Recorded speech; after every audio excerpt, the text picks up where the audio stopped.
Ναι,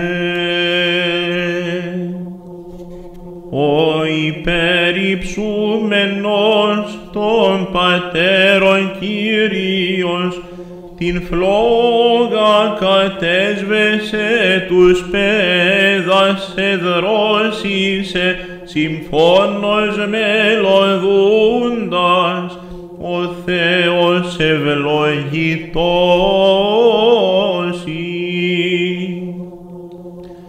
σάρκα περιθέμενος ως αγκίστρο δελεάρ τη Θεία δύναμη σου τον όφιν καθήλκησας ανάγων τους βόντας ο Θεός ευλογητός ότι ζεγείς την άπλετον ουσιός ασύστασιν εν τάφο καλύπτεται σαρκή ο αχώρητος ο πάντες μελωδούμεν ο Θεός ευλογητός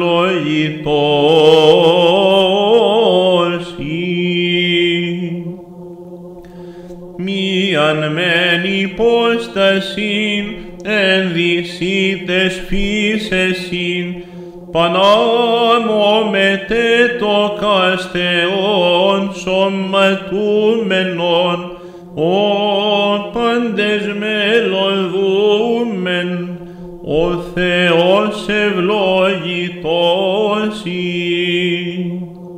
σύ το παντουργό εν τι καμίνο παιδες παγκόσμιον πλέξαντες χωρίαν θεμελπών πάντα τα έργα των Κυρίων υμνείτε και υπερυψούτε εις πάντας τους αιώνας.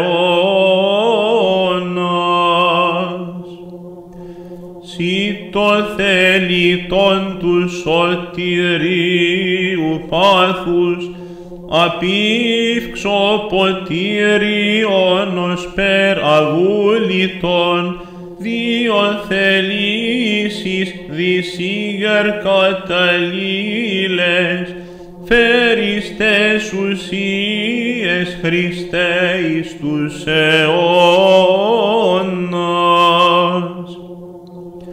Σου του παντουργού τι κατά βάση άδης Χριστέ καταγέλαστος γεγόνος ημέσαι πάντας τους πάλετη πλάνη νεκροθέντας σε υπερυψούντας εις πάντας τους αιώνας.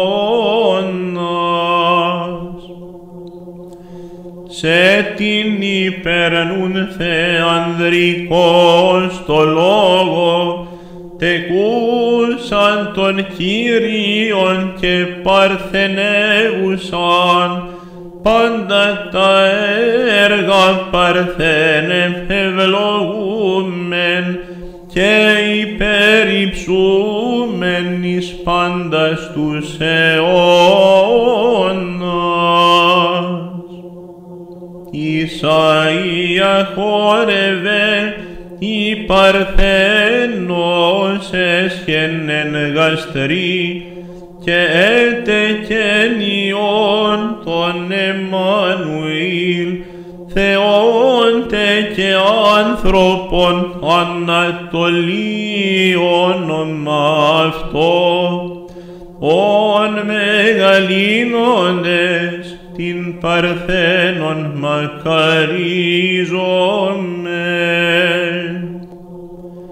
Τον πεσόντα άνθρωπον ανεδέξω δέσποτα Χριστέ εκ μήτρας παρθενικής όλος συναυθείς μόνος αμαρτίας δε μη μετασχών όλων εκφθοράς συλλευθερώσας της αχράντης σου παθήμασι.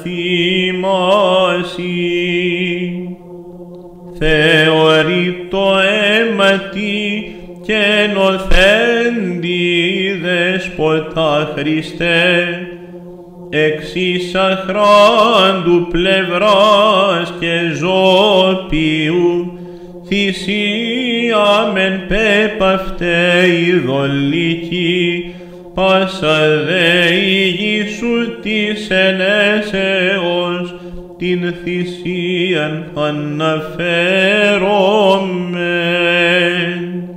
Ου Θεώνα σώματον, ουδε πάλιν άνθρωπον ψηλών, προσήγαγεν η αγνή όρη και σεμενή, αλλά άνθρωπον τέλειον και αψευδή τέλειον Θεόν, ον μεγαλύνομεν συν Πατρίτε και το Πνεύματι.